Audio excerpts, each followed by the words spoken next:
What's up? Tom's New Guy's Guitar. I am figuring it's a good time to try to figure out why the input on the guitar is so scratchy, since I got all the strings off of it. I was conditioning the neck in the last video. I haven't really put the strings, well, I put like 3 of them back on, but I'm going to take them back off and try to examine and see what's going on, why it's scratchy. Alright, yeah, see, 3 strings on. So, I don't know, we'll see what happens. I might have to take these back off. But first of all, if you got a guitar, you plug it in and it's kind of scratchy, you want to look in here, because a lot of the times this isn't soldered in anymore. It gets a lot of use getting plugged in and taken out. It's moving constantly. It's a moving part, so you want to check under here and just see what the connection looks like. Ooh, yeah, that's the problem right there. See that white wire? That white wire is only hanging on by a couple strands, so I'm thinking I'm going to take this plate off. What you do is that nut there, you unscrew that, and then the whole thing comes out the back. So I'm going to unscrew that. It's going to make it a little bit easier to work the with. The white string? Okay, so there it is. You got to take that nut out. It is a 1/2-inch nut. So I got a deep well socket. What you want to do is you want to grab this end, and then I don't have a stand for this.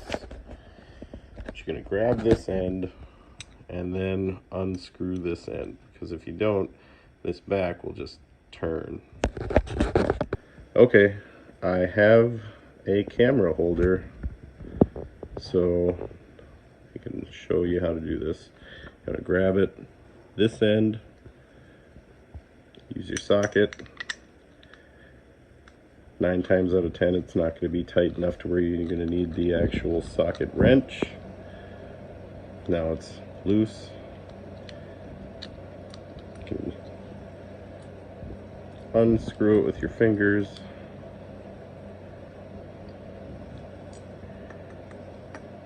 Almost there.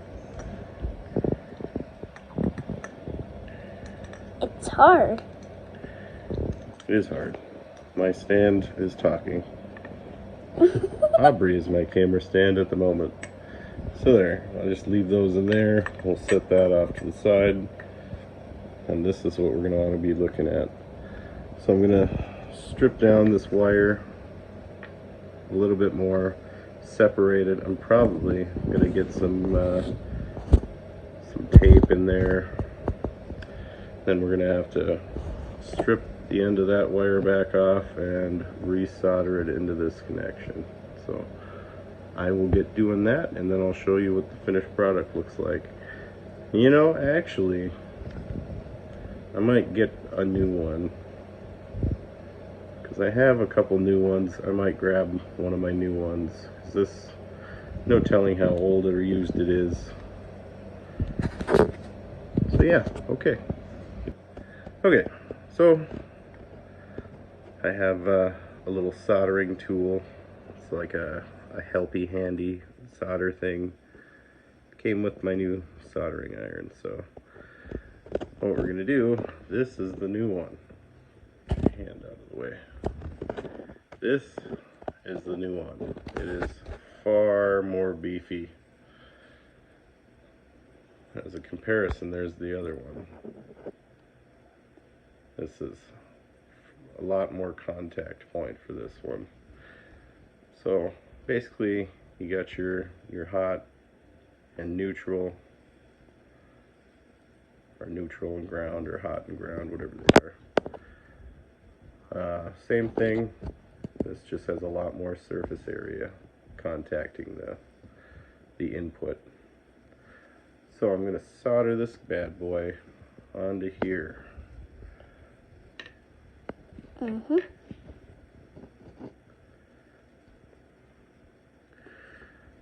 So what I'm going to do is I'm going to get a little bit of solder to start off on these, and then I will solder in the connections. Okay. Now, as you can see, my guitar likes Arnold Palmer iced tea, half lemonade, half iced tea. No, I'm just kidding. When you're soldering anything, I mean, you want to be as careful as possible, as safe as possible. I have a little piece of tape here. I don't want any of the drippings or anything dripping off and getting onto the paint. So therefore, that could ruin the paint. That could ruin the paint. Have to. I mean, not like I'm overly concerned with the look of it, because I mean, if you know something happened, that would just be some sort of accent mark. But figure why not do it right if I'm going to do it right.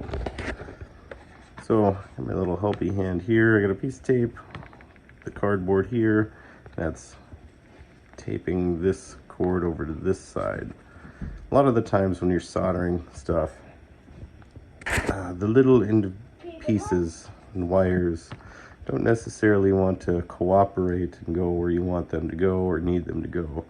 So, I mean, they have like full stands with like arms protruding off of them to hold things in place, which would be nice, but for now, this little guy came with my soldering iron, and that's better than nothing, which is what I had before.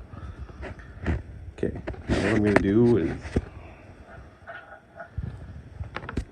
so I like to get a little bit of solder on this bad boy.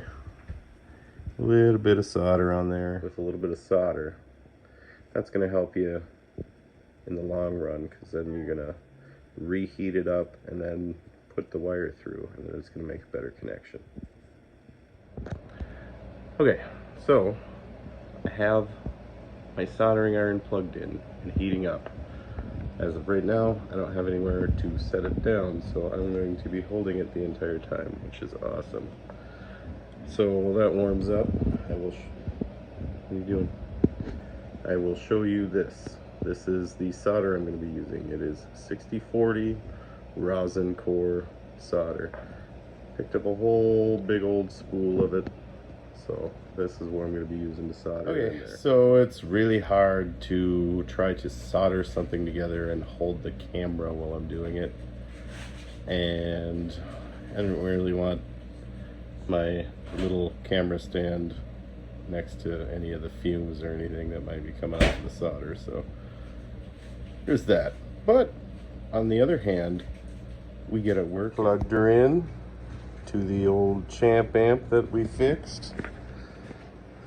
Running the cord in. I don't have anything completely tied in yet or tied together. Just wanted to make sure that it worked, and